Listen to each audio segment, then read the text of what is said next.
Hey folks, welcome to Magician Levels Up. If you're new here, welcome. I'm a fat professional magician that kind of plateaued and has set himself a year's worth of goals, both physical and mental and personal development and magic skills, magic business, all designed to improve my career. And I set myself up a YouTube channel so I can film all these goals and not back out later because you guys are watching. If you're interested, subscribe.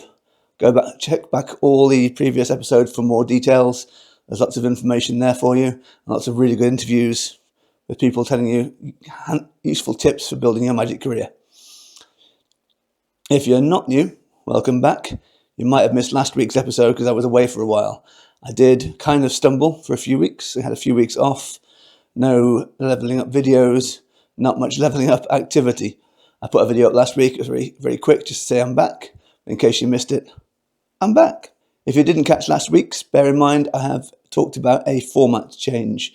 I used to do videos with a little bit of general catch up on my goals and then some interviews with people in the industry giving us helpful tips. Some people love the information they get out of those interviews. Some people are asking me for more of the vlog style stuff. And to be fair, I couldn't really get a lot of the vlog style stuff in a week while also doing the gigs and making the videos and doing everything else I've got to do. So I've changed the format, and from now on it's every other week we have an interview, and every other week, every alternate week, I'll be giving you more of a personal vlog and update and a few whatever mini featurettes popped in my mind as we're doing it.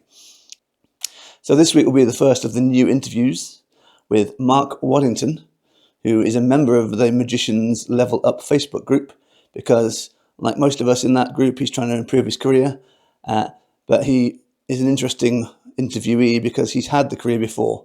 He's he used to be one of Yorkshire's top wedding magicians before COVID. He's not been in magic for a while, and now he's coming back. So we get an interview with the perspective of someone who's leveling up from scratch, but knows how to do it, which I thought would be a really interesting interview. One more thing before we go.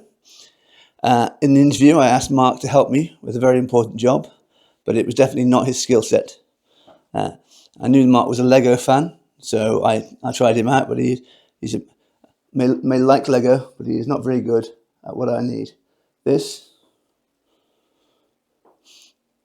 is my little Phoenix friend that I made when I desperately wanted some downtime. He's going to feature in the background of the videos from now on, and he is in need of a name. I'm going to ask the next 2 or 3 interviewees for their suggestions, but I'll also take some of yours. If you've got any ideas for what to call him, put them in the comments below. On that vastly important note, let's go to the interview. Hey folks, welcome back to the belated latest interview in the Magician Level Up series. It's been a while. I've got a good guest for you to make up for it. As you can see, I've decided to move the interviews into the main room because Mark James gave me a complex by moaning about my blank wall in his interview. Today we've got Mark Waddington, who you may know as Mark Waddington. He's that guy that's everywhere. He's Yorkshire's #1 wedding magician for years. I think he was doing 30 weddings a month, was it, at one time? Yeah, roughly that, yeah. He won various industry awards, various magic awards, member of the Magic Circle, member of AIMC. Big name in magic. And for a few years, since pretty much COVID. Yeah, since COVID, yeah.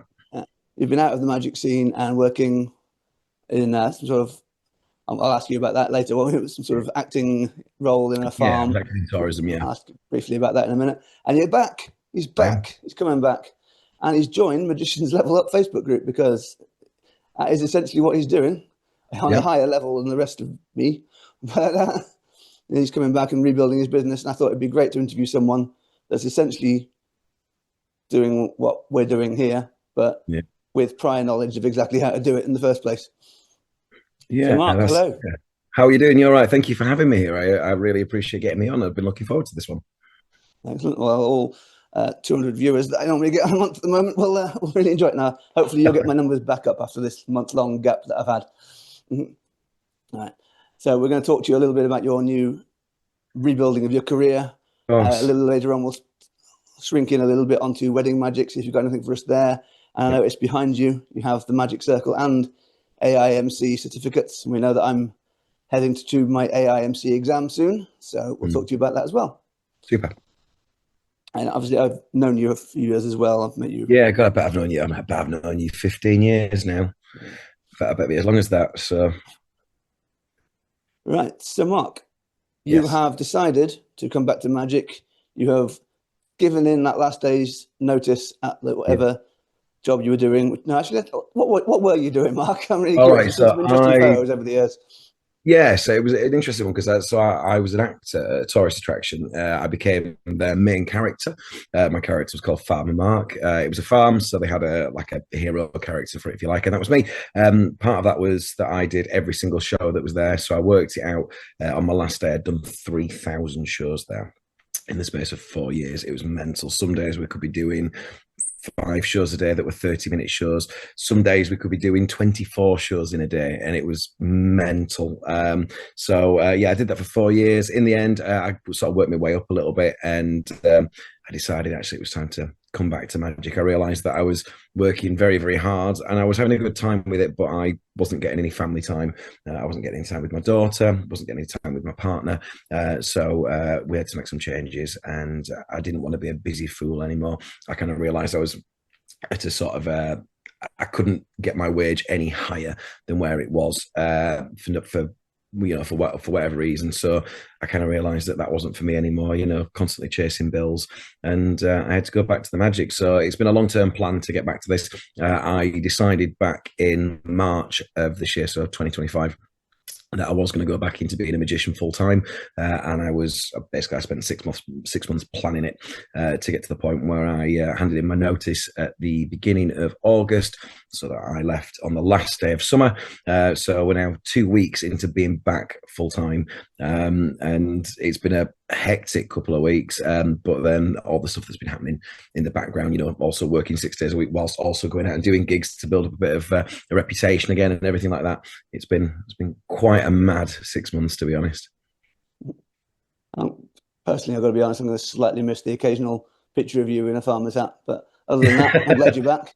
I've still got the hat on my last day. I got to keep the hat, so I have still got the farmer's hat. It's downstairs in the living room, and I've also got.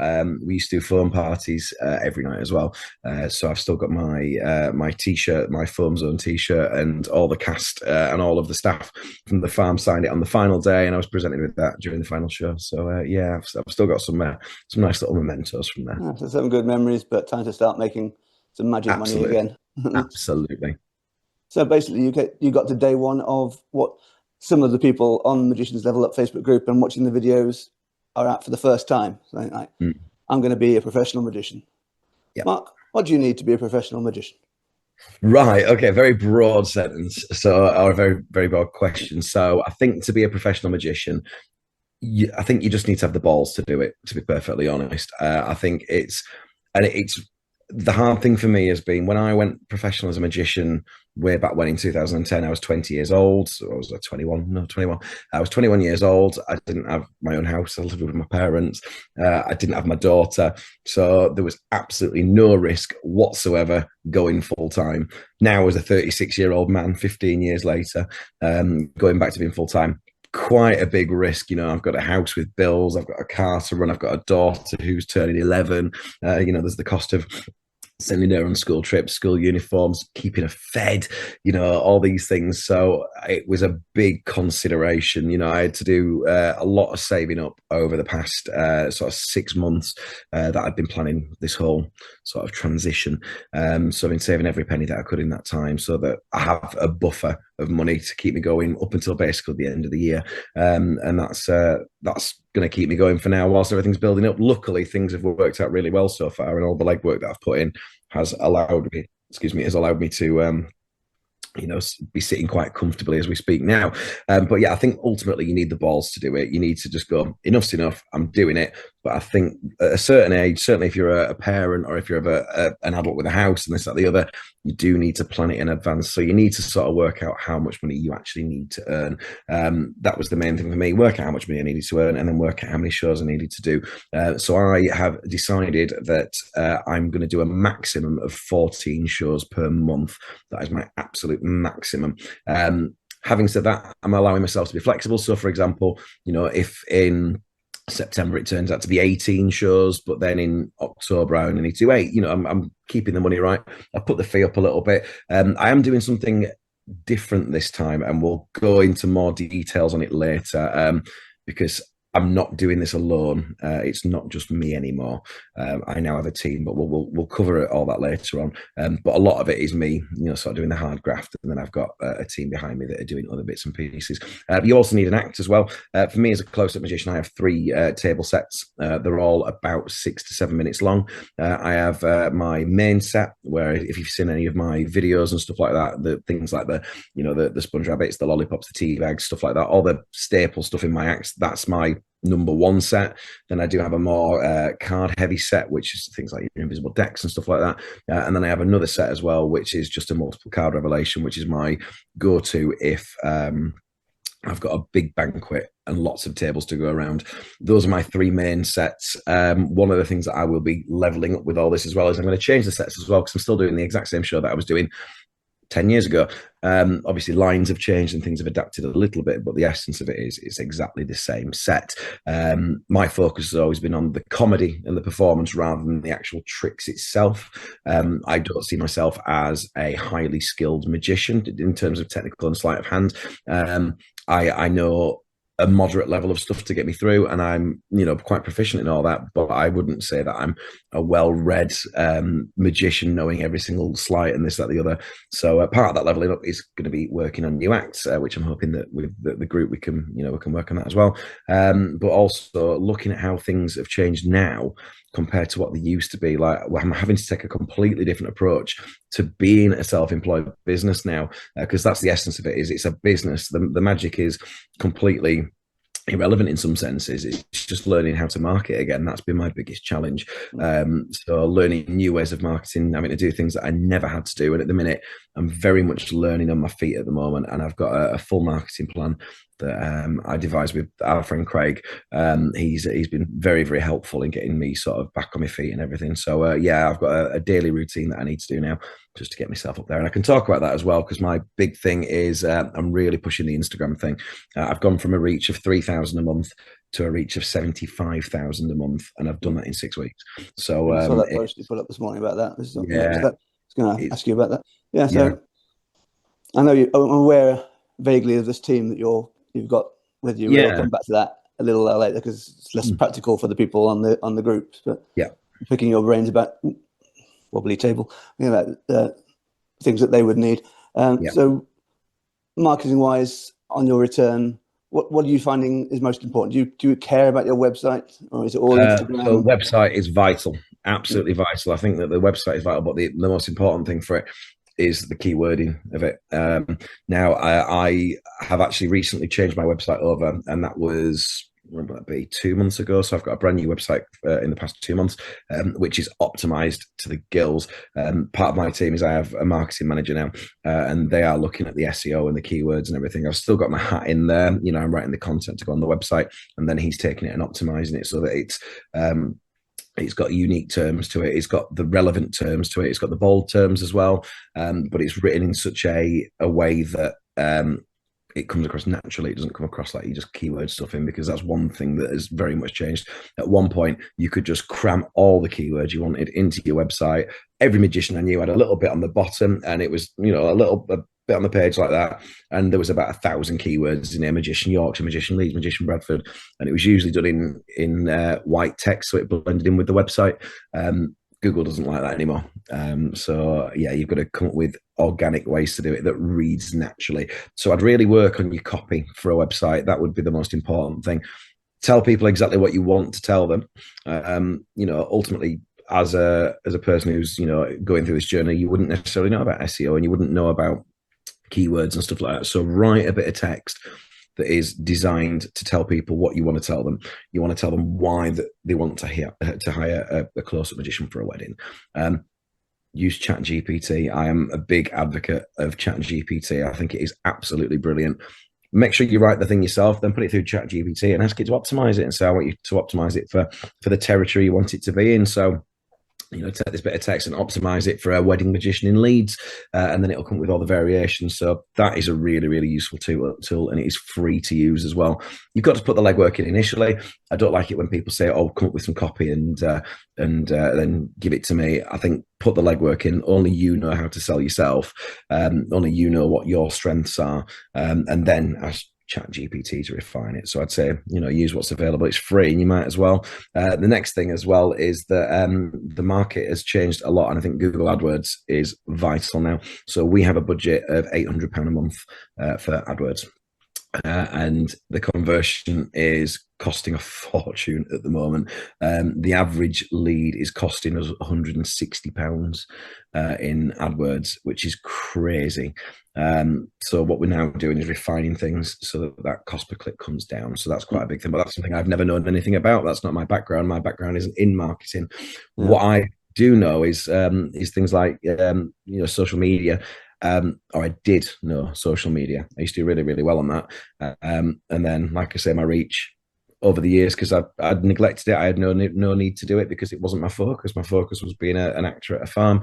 My reach just dropped to, like I say, 3,000 a month, which is nothing. You've been surprised by the level of change in things in those 3 or 4 years. Oh my word! And the ways that the things that people are looking for and how you sell yourself. One of the big things that I've identified is at one point, the thing that sold you was proof of yourself, taking selfies, showing yourself at a venue.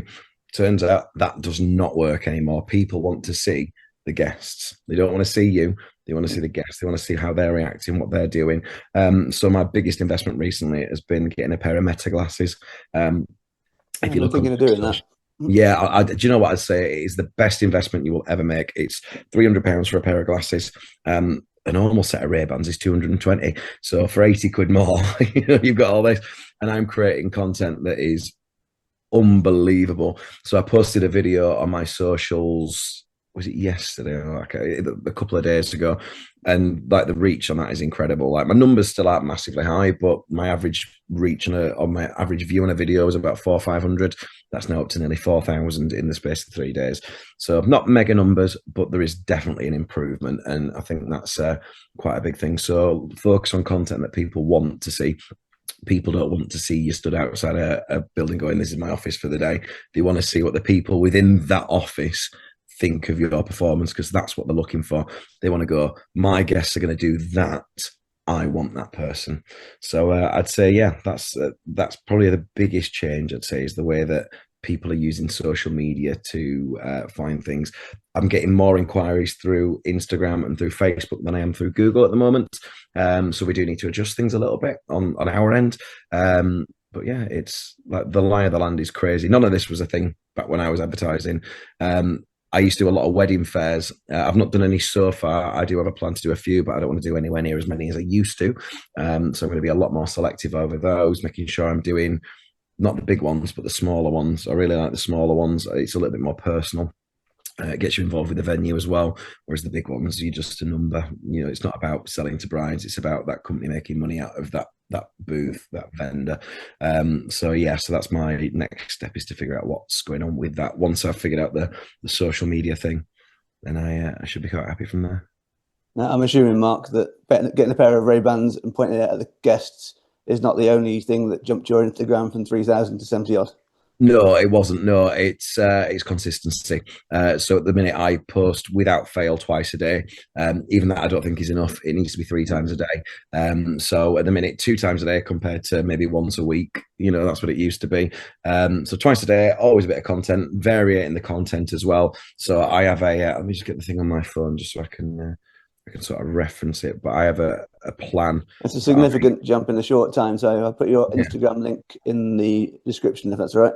Yeah, absolutely. Please do, at Waddington Magic. So I've got my my social media plan here. I don't know how well you can see this on here, but I've got like a checklist of things. So as I go through, I sit down once a week and I try and get as much of this content in as possible. So at the minute, there is 2 posts a day, and it varies. So I need at least 3 reels a week minimum, but I also need photos as well. So, for example, on Monday, I've done a reel today, which is of a corporate performance, and today I've done a photo dump of the things that I've done in the week before. So one of the biggest adjustments is actually walking around with a camera, like with the glasses, with the phone, whatever, creating content.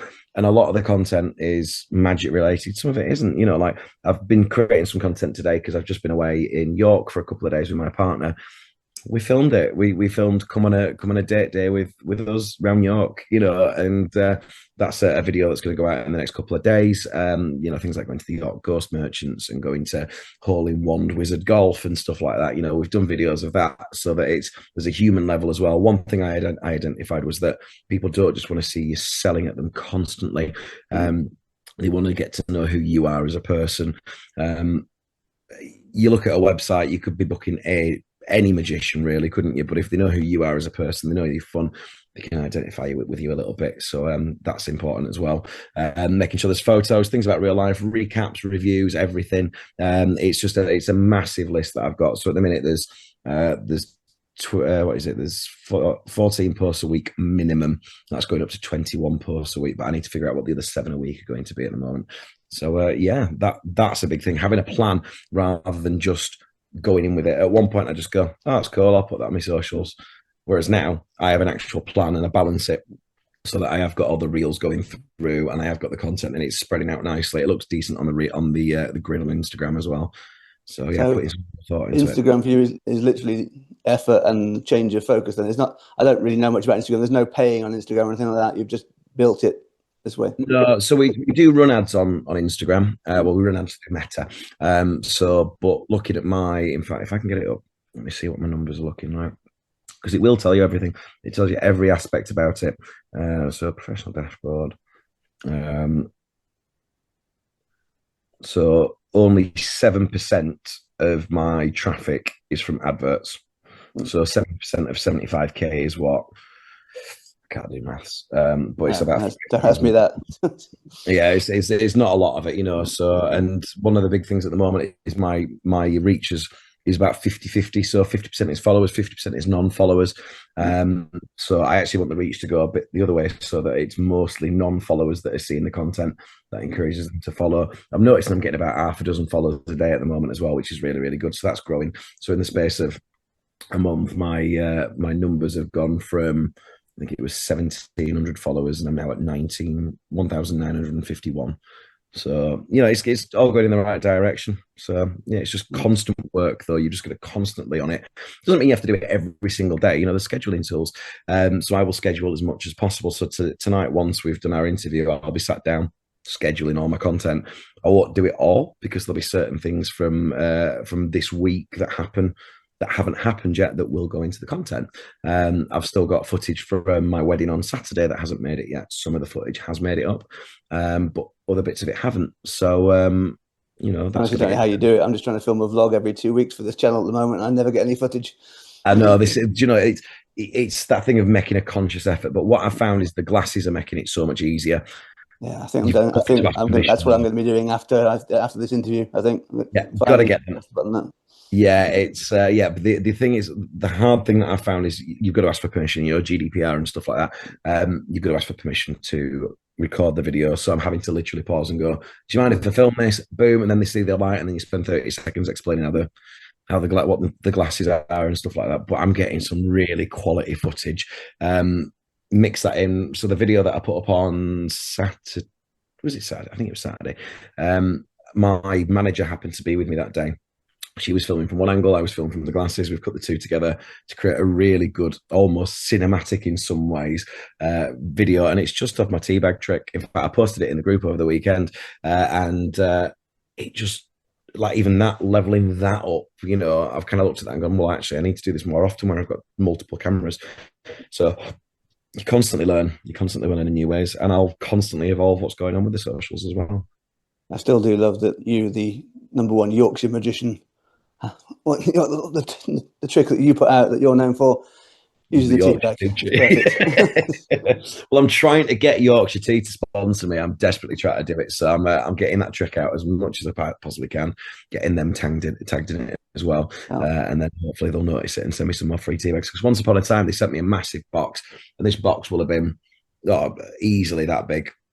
And it was just full of tea bags. I think there was about 3,000 tea bags in that box when I first launched that trick back in 16 or something like that. I know Lizzie was only about 2 when because I did a video of me unboxing this thing, and yeah, so I'm just trying to get back on their radar a little bit. Maybe they can offer me some sponsorship. Sponsor me, I drink more of it than anyone I can think of. Well, this is the thing. I don't drink much tea. I really don't drink much tea. Like the ironic thing is, I'm a Yorkshireman. I don't drink a lot of tea, but when I do drink tea, it has to be Yorkshire. It's the best. It is. It is. Uh, Hands down. One thing I like about you, Matt, I'm just not really relevant. It's just an observation I want to make right now is that you're a close-up magician, aren't you? You're a proud close-up magician. Yeah, yeah. I like that just because reading so many things on posts and podcasts at the moment. Everyone's sort of, oh, close-up rubbish. And I love close it's up. just, Don't get me it's, wrong, I do love the other stuff because ultimately, for the past 4 years, I've been a stage magician. Well, I've been a stage performer. So not all of my shows have been magic. There's been quite a high volume of magic shows in there, but they've not all been magic. There's been pirate shows, there's been dinosaur shows, there's been all sorts. So I do have a real strong passion for stage. But what I have found is that from doing 4 years of shows day in, day out, it has improved my performance as a close-up magician. I've learned loads more. So yeah, it's improved my close-up magic as well. Setting, blocking, balance, and stuff like that. Learning where sight lines are. You learn it all from doing stage, I think. So, but close-up is my heart, is my passion. It's where I'm sticking. I just wanted that in there because I do kids shows and I've got 2 stage shows in various stages of being written, but I will always have total respect for close-up magic, and it's for Yeah. me the strongest actual magic and most Yeah. satisfying interaction with the audience. I just want, Yeah. I think I for want that my it, challenge to give it a bit of respect that it's not getting anywhere else, basically. No, well, this is. I think with close-up magic, there's no other performance like close-up magic where you literally get instant feedback. When you're on stage, there's a barrier, be it a physical barrier, a psychological barrier. But in close-up, you're in the middle of them all. You are dealing with people on the fly. You're dealing with what they're saying. And one of my strengths is I am very, very good with improv. I can think up lines like that. It doesn't take me any. Within a beat, I've got a good witty comeback to something. That's where I thrive, is in that improv environment. But you get the instant feedback, and the good thing is as well, if something goes wrong, you can try it again in 5 minutes time and see if you get it right. Whereas when you're on stage, well, you've got to wait until the next stage show, which might be a week, a month, whenever. You get an instant feedback, and you can try that idea 5 minutes later. One thing I picked up on during the conversation was the bit about your shrinking the numbers of shows down to, I think it was 14, 17. Yeah, so back in the day, I was doing about 30 shows a month. I'm assuming they're trying to avoid getting burnt out by the sheer level of work you did before. Is that now? Yeah, and that's why I needed to stop doing magic previously, was because I was so burnt out. I'd get up in the morning and have no idea where I was going. I'd leave the house at 9 in the morning. I'd get back at 3 in the morning. I'd leave the house at 9 in the morning the next day. Rinse, repeat. Whereas describing my life. Yeah, this is it. Yeah, it's so what I've done is I've put the fee up. The fee's got up by a good couple of £100. I've worked out how much money I need to earn and how much money I want to earn. So as long as the number is somewhere in the middle of that, for now, I'm happy. But yeah, I just don't want to be a busy fool again. My circumstances are different now. Back in the day, I was in a relationship. I had a baby, but my daughter's mum was around, whereas nowadays I have full custody of my daughter. Her mum's nowhere to be seen. She hasn't seen her mum for 3 years now. So I'm having to be dad as well as provider, as well as looking after my family, as well as being a partner to my girlfriend, so I can't go out as much as I used to. I just haven't got time nowadays, I did 5 shows last week, and that was knackering in itself. So I don't want to be going back to doing 30 a month. I mean, it's just generally good advice. Magic is fun, but people leveling up out there on trying to get a career going, do bear in mind that you can reach a level where it is just too much and you're ruining your own enjoyment of it and damaging your mental health and putting yourself in awkward situations. That was it. Yeah, it was. I hated what I was doing before. I was turning up, doing a gig. Oh, look, Ed Sheeran's the first dance. Oh, that's original. And I just did that every single day. And I lost the love for it completely. I had to find the love again. I bet I went a year without doing a single magic trick other than what was in my show at the farm. I had no need to do any of the magic. So whereas now I actually want to do it, I'll sit in bed at night and I'll practice things. I'll have a YouTube video in the background and I'll go, oh, I'll try this thing again with elastic bands, or this thing with cards, or this thing with coins, or whatever. Just to get the hobby level back in there, because ultimately the thing to remember is everybody who is a professional close-up magician started as a hobbyist, and it's keeping that bit alive. You've got to make sure that as much as it's a job that you've got to do to earn a living, that you still enjoy what you're doing. Otherwise, what's the point? Yeah. That's what this channel is for me. This is what's got me back into pulling out new tricks and practicing stuff. It's a creative outlet rather than just the repeated job. So yeah, that's what I get out of this channel, interviewing people like you. Well, thank you. No, this is the thing. It's bringing in the enjoyment into it. It's reminding yourself of why you got into it in the first place, isn't it? So it's and there's different ways to do that. It could be, setting up a channel like you have yourself and speaking to people. Because let's be honest, magicians don't very often speak to each other on this kind of level. So this is, it's probably inspiring to a lot of. I'm not necessarily talking about myself, but speaking to multiple magicians will be so inspiring. Even if you just get one little nugget from each magician that you speak to, that's going to encourage everything to a massive level, isn't it? And those of you watching out there, really do try and hold on to that original love as long as you can. Even if you're not overworked and you're still enjoying it, it fades away. I was talking to Chris Williams the other day from the Llandudno. I think it's Chris Williams. I hope it's Chris Williams. Llandudno Magic Bar Live. He was talking about the magic shop in Selly Oak here in Birmingham that he used to go to and I used to go to, and I was just chatting about the conversation and the people that used to work there, and just realizing the difference in excitement level between back then, which admittedly was 20 years ago, and now. And I always tried to keep it in there, but I got to see how far it sunk before I started doing this channel and trying to be a bit more creative. Yeah, that's it. It bites you on the arse, doesn't it? You slowly but surely lose everything that becomes the passion until you become a husk of what it was that started, and something happens and you go, oh, damn it. I wish I played more with it rather than just worrying about doing the gigs. So you've got to keep the balance there. Remember why you became a magician. It's because of the way that you felt when you first started. So make sure that's still there. So are you planning to stick with, you probably already said this, I'll be honest, but are you planning to stick with weddings like you did before, you the wedding magician? Yeah, so weddings is the focus. I know weddings well. I won multiple awards for doing it back in the day. And weddings themselves haven't really changed much. I did worry that they would change, but actually there's no big changes. The only major change that I've seen is that you've got content creators there rather than videographers, or you might have both sometimes, but yeah, content creators is the big thing. That was something that didn't exist last time I was doing weddings. So, learning about that, but then ultimately that's what I'm doing, is creating content as well. So it's, I understand fully why people want a content creator for the day. It's I think myself, because I've been doing weddings for the 4 years you've been gone, and I think the only noticeable difference that I've noticed is actually positive, and that people are expecting wedding magicians more these days. It's more of a thing. Yes, and I think when I first started doing wedding magic in 2010, it would have been, it was still quite a niche thing, whereas now it is actually quite fundamental. It's not every wedding still, but it's it's still a big number of weddings nowadays, and I think that means that there's a lot of work for everybody out there. If everybody in this group does 100 weddings a year, well, that still doesn't even scratch the surface of what potential there is out there. So there's a big as close-up gigs go, they are a good one. You have friendly, happy, moderately drunk people who are happy to see some magic. Exactly. Sometimes I don't tell them I'm hired, so they have to wonder if there's some weird cousin that they have to be polite to. Yeah, no, they really don't change. Steve, so and he's coming along with his pack of cards, quick-eyed. Yeah. So there's quite a lot of people interested in weddings on this channel. We've already had a really, really popular interview with John Morton about wedding fairs. He gave us a lot of good information. Yeah, he is the absolute king of wedding fairs. Is John Morton. What he doesn't know about wedding fairs is not worth knowing. So it's absolutely well worth. If anybody hasn't watched that video yet, go and watch it, because you'll learn so much. Yeah, but now it's your turn to be bullied and cajoled and subtly pushed into giving us some useful, actual helpful tips for weddings. I am completely open. I'm happy to help anybody. So yeah.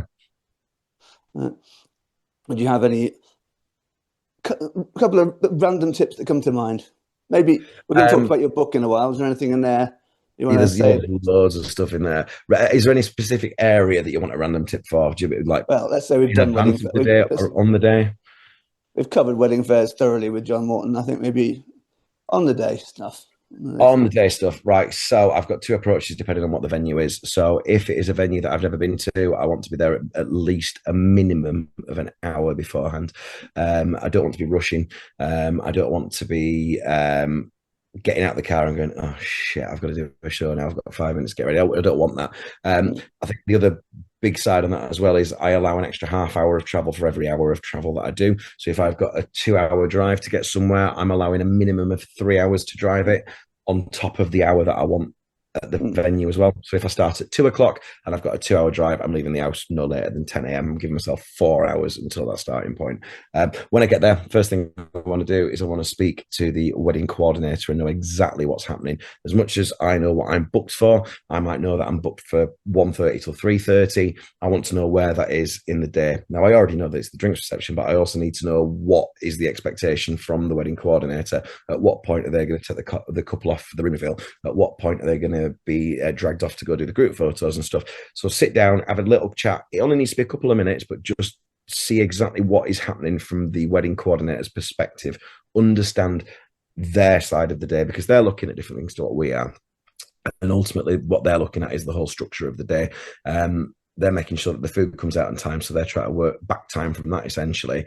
I always explain to them that I'll take as much pressure off them as possible in terms of the bride and groom. I'll keep them out of the way where needed. I'll make sure they're in the right place when you want them to be in the right place.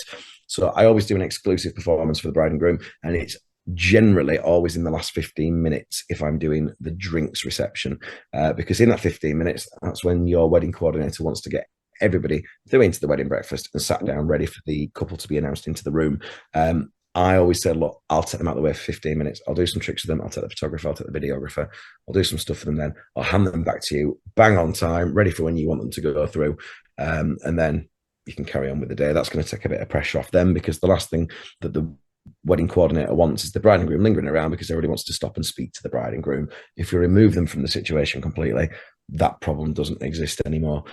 So that's what I'd say is my biggest tip, is speak to that wedding coordinator. Second biggest tip is speak to the wedding photographer as well. I think pre-weddings, and from a marketing perspective, the photographer is your biggest ally. They're the ones that generally spend the most amount of time with the wedding couple in the lead up, and they're discussing, the shots that they want, and they're doing the engagement shoot, they're doing the pre-wedding shoot and stuff like that. So be friends with the photographer, because ultimately you're going to help that photographer massively. You're going to give them content, you're going to give them reactions that they can take photos of, you're going to make their day a little bit easier. So I'd say that just essentially the advice is make friends with as many people within the industry as possible, but make friends with them on a human level rather than on a business level. They can see through it if you're just there for a business transaction. And ultimately, we are all there to earn a living. We're all there to do our job, but be as helpful and as friendly as possible with them, and they'll look at least keep sending you work. Advice. On a purely practical level, I don't know whether it's just me or whether you would agree with this after all your weddings, but another note to take on board is, if your booking is 1:30 to 3:30, expect it to be 2 till 4. It's never on time. Yes. I could count on one hand the number of times a wedding has run perfectly on time. And I had one that was early last week. I nearly died of shock. I've never had an early one. I'd love an early one. But yeah, so what I do when I'm booked for 2 hours, so typically a package for me is 2 hours, because a typical wedding day is in segments of 2 hours. I allow 2.5 hours to do a 2 hour booking. After that point, it does come out of the time. So for example, if I'm booked 2 till 4, I allow myself to not start until it gets to 2:30, and then do the full 2 hours till 4:30. But if it gets to 3 o'clock, the latest I'm going to finish is still 4:30. So allow a little bit of buffer time. 30 minutes should be ample. But that's obviously based on if it's the delay from their side rather than from my side. So yeah, but you've got to remember, you might be doing 2 in a day. I will still often do 2 bookings in a day. I will always allow as much time as possible between those 2 bookings, but there is a cut-off point where you go, I do need to go to the next one now. So, but yeah, allow that buffer time. Yeah, very, very important. Tell us about the book, Mark. Tell you about the book. It's called The Wedding Magic Rockstar, and it is literally a blueprint for how to be a professional wedding magician. So it starts with, it gives you a potted history of the marketing. It doesn't give it doesn't give you essays and essays and essays on everything. What it does is it gives you enough information to take that and turn it into your own. It gives you a starting point. It gives you a building block to build from. There's sections on SEO, there's sections on marketing, there's sections on what to do a month before, what to do a week before, things like that. There's a full essay, and it's about a 3 or 4 page essay on table approach, because I have a very my approach to tables at a wedding is different to what most magicians tend to approach tables as, and it's based on the feedback of wedding coordinators on the venue. They've seen magicians come in and go in, and they've told me the things that bother them the most about magicians and working a wedding breakfast. So I've come up with a way of doing wedding breakfasts and to do tables that keeps all sides happy, from the bride and groom and all the way through to the wedding coordinator and all the other suppliers as well. So if I was to say there's a strength to that book, I'd say it's that essay alone. It literally tells you how to approach tables, gives you a complete structure on how to deal with what to do if you walk into a circumstance that isn't right, tells you how to deal with all of that. And it also tells you how to get out of that room when you need to as well. Well, that's great. Where can people get that? So it's direct from me. So it's not on the website. It was on the website, but since the website's changed, it's not on there at the moment. If you do want it, send me a message. All right. You can find me on Facebook, Mark Waddington. You can find me on Instagram at Waddington Magic. Send me a message. Normally the book is £25, but for anybody that gets in touch via watching this video, you can have it for £15. Just mention Magician Levels Up on the message to me. I'll send you a link to PayPal and I'll email it straight over to you. You're welcome, people. Thanks, Mark. That's a good deal. Appreciate that. Before we finish that section off, I'm just curious about your team. So it's not something that most of us are going to have to deal with for a while. I'm just curious what you're doing these days. Yeah, and I very much appreciate that I'm in a very unique position with this. So one of my best friends is called Lorna, and her background is working with entertainment agencies. So I've known her since 2014. She was an agent for one of the big name agencies. And she'd send me the occasional gig. Over the years, she's developed her own agency and her own singing company, actually. So she mostly works with singers. And then when she heard that I was coming back to doing magic full time, she said, well, can we have a chat? Because I want to manage you. So I went, yeah, we can have a chat. Not really knowing what to expect. And then they put this proposal to me, which was incredible. So I have a manager who is Lorna. I have a salesperson called Stacey. I have a marketing guy called Johnny. And I actually kind of have a boss. I do and I don't. He's not my boss, but he owns the company, called Rob. So that is my team. There is also within the company, they do have web designers, and they have people that deal with all that kind of things. But I have my own dedicated sales team, which is incredible. We're currently dealing with around about 75 inquiries a week through Google Ads, through Instagram, through Facebook. Now the conversion isn't where we want it to be yet. It's not converting as high as we want it to just yet, but that's because we need to adjust things. So I don't have to deal with anything now. They deal with the booking.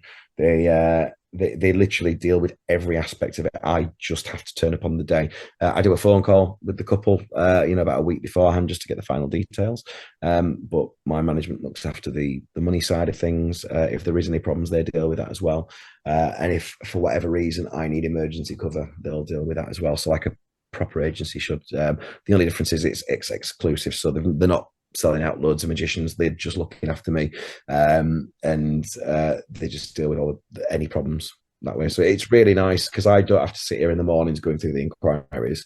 They do come to me and just double check that I'm available. So I usually have a morning message from either Lorna or Stacey going, right, these are the ones that have come in. Can you just give me a yes or no on each of these dates? And then they do the sales. They've got a sales funnel, and I don't know much about their sales funnel, but it does touch the client so many times, and then that converts from there. So I think we're up to in the past month, we've converted 10 in the past month. So not where we want it to be. We want it to be at 20, but we're getting there. It's a lot better than it was. So yeah, sounds handy. Yeah, it's very handy, actually. Yeah, it's very handy. Useful information we can get from that is it's sensible to get people to do what they can do. Yes, it is. And I think you've got to remember that you've got your strength as a as a magician, your strength is performance. And I think the problem becomes is that when you are self-employed, you have to be the CEO, head of marketing, the chief financial officer. You have to be the salesperson. You have to be customer care, and we're not good at everything. And I think it's being able to acknowledge that actually, I do need a little bit of help. So I'd maybe even suggest if you want to take a little bit of pressure off, when funds are available, then get somebody to help you with your social media. You can get social media managers that are actually relatively inexpensive. A couple of £100 a month, and which in the grand scheme of things isn't really that much. As long as you're providing the content to them, they'll put it out in the right way. Like I've got my management, they're looking at my content all the time and they're telling me when I need to tweak things. So I'm lucky that I've got that within my company or the company that I work within. But yeah, I think sometimes you just have to acknowledge that you can't do everything, and there's nothing wrong with getting the people in that are the experts at the other things. I wish I'd made that decision before setting out to build my website on the channel. I've got to do it on the channel now. I'm going to do it. Well, the thing is that there's nothing wrong with that either, I don't think. But because you learn about yourself, it's good to know how to do these things, isn't it? And what are you using to build your website? Is it Wix? No, I've gone with WordPress and another program on top of it that I can't remember the name of, that makes WordPress a little bit less complicated. Stuff that's like drag and drop in there. So. Yeah, so I mean, essentially, there's like a lot of websites out there are built on that basis nowadays. You don't have to be a web developer.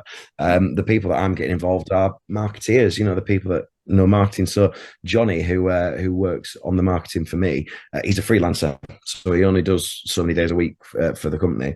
But the rest of the time, he's working with like massive businesses to deal with their marketing strategy. So we've got the right guy on it. So it's really nice to have that. Cool. Thanks a lot for that. Right at the beginning, I pointed out the 2 certificates behind your head.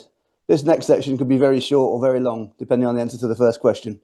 The AIMC one, did you get that awarded to you for something else, or did you audition for it? I got it given. So I know. Yeah, sorry, I've got no tips on that one. I just got a phone call out of the blue. When was it?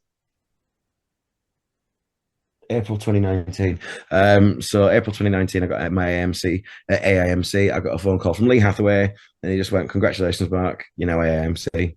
I went, "Oh, am I?" He went, "Yeah." Okay, then fair enough. So yeah, AIMC with Silver Star. So obviously the Silver Star awarded for performance, for performance ability. But yeah, so unfortunately, a very short answer to that one. So unfortunately, nobody knows who I am there, so I'm going to have to do it a long way. And you're going to have to do the audition. I'll put it on the goals list for the year, so it's got to get done. It's got to be done. It's got to be done. You find it as difficult as I did to find frames that actually fit that thing? Oh, do you know? Luckily, down the bottom of the street, I've actually got a frame maker. Mine's made as well. Yeah, I just put this in a frame. I think it cost me 30 quid or something like that. The annoying thing is that these frames are slightly different sizes. I even took the frame in. I went, can you make these exactly the same? And he went, I ain't got that one anymore. So I've got it as close as I can. So because I'm tight and I didn't want to pay for 2 of them, I've got I think one slightly deeper than the other. So yeah, never mind. That's all. It's been a really good interview, Mark. I've got lots of good information out of you, I think. There is one last very important thing I want to discuss with you. I'm going to be discussing it with the group and with people watching the videos and every interviewer going forward for a short while until they come to a conclusion. But I think it's perfect that I'm starting with you, because I know of another obsession of yours. And it's just become, on a much smaller scale, one of mine.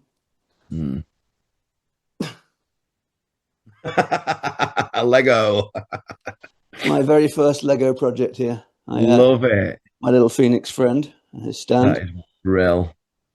That was 4 hours of actual mind off, concentrating on one thing, entertainment, that was really satisfying. And now I'm going to be hooked on that for a while. But this guy himself is going to be in most of the background of the videos now. And he needs a name, which is going to be a group decision. But you are the Lego guy and the first guy being asked for a suggestion. Okay. So it's a Phoenix, which makes perfect sense. It needs to be a name that suggests leveling up. Hold on. I've got an idea. Right, I'm going to do a Google for some inspiration. Take a seat, mate. There you go. Sit over there. Right. I'm struggling. Wasn't there a song about leveling up? Try to think if there's like a song about leveling up where the artist could be the name. Moving on up, moving on up. Who did moving on up? We're moving on up. Oh, this is going to be such a boring segment on there. Let's get a quick Alexa. Who sang "Moving On Up"? M people. M people, yeah, that's useless. That doesn't help as MLU much. people. But that's not a name for Phoenix. Who Alexa, was stop. Who was in M people? Yeah, I'm gonna have to fast forward this bit, mate. Yeah, that's fine. Heather Small, there you go. Let's call it Heather Small. She was in M people and she had a song about moving on up. So that is my suggestion. That's suggestion one. I'll ask for some other suggestions because I'm starting to think that you're the Lego guy, but yeah, I don't blame you. Maybe not the Lego Phoenix naming guy. Is there anything else you would want to cover? Anything else you've got apart from the book? Anything coming up? Anything of interest to magicians? Well, I am going to be working at the House of Secrets in Blackpool for quite a big chunk of 2026. So Russ Brown is going on tour and he's asked me to cover quite a lot of the dates that he's away. So I believe that starts a couple of weeks after Blackpool 26. So yeah, I'll be posting all about it on my socials, but please do come along, come to the House of Secrets, come see the show. It's going to be a family stand-up show. So do come along to that. I believe there's about 15 dates already that we've booked in. So yeah, as soon as I can announce those, I'll get those out. And please do come along. I'd love to see you all there. Oh, I'll make sure they do. Okay, guys, I think we've got a load of good information from Mark. Give him a lot of nice comments down below. Cheers. That's about your lot this week, folks. I will check in next week with the first of the more vlog-oriented episodes. I have got to about possibly nearly the halfway point of the second 12-week year in my system, and 5 of those 6 weeks were completely wasted. This leaves me a very short amount of time if I want to actually achieve the goals that I said I would achieve in these 12 weeks. So in next week's video, I'm going to break down all the days that I have left and how I can possibly manage to get all of those tasks done, and give you a little rocky montage of me trying to survive doing that, and whatever system I use to try and do it with. And whatever else pops into my head for next week's episode. After that, I've got a couple of very nice interviews lined up for you. I've had Mark Oberon agree to an interview and a couple of other names. So check in every week, Wednesday at 8. Subscribe to the channel. Join the Facebook group if you want to join a friendly, bitchiness-free magic channel where people are helping each other out. And see you next week.